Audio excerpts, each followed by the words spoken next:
aliyepewa thank you na Simba ameshatua kwa wakubwa, ambapo inaelezwa kwamba aliyekuwa beki wa kulia wa klabu ya Simba Sport Club ya Tanzania amesajiliwa rasmi na klabu ya Klabu Industrial de Kamsali ya Jine baada ya kuachwa na mabingwa hawa kihistoria wa ligi kuu ya Tanzania. Mchezaji huyo amejiunga na timu hiyo mpya kwa matarajio ya kuanza upya na kuendeleza kipaji chake katika ligi ya Jine baada ya kutumikia Simba kwa muda na kupata uzoefu wa mashindano ya ndani na kimataifa, ambapo imeelezwa kwamba mchezaji huyo baada ya kuweza kupewa thank you na klabu ya Simba, basi ameamua kujiunga na klabu ambayo ni mpya kabisa ili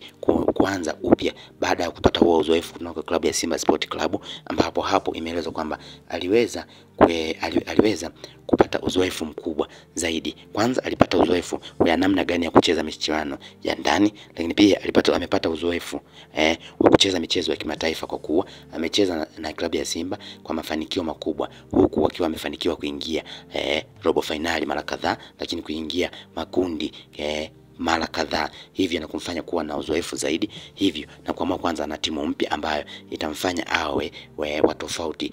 na angejiunga na timu nyingine ambazo zenye tayari zina uzoefu, basi inakuwa na pressure zaidi tofauti na ukiwa kwenye timu mpya kabisa.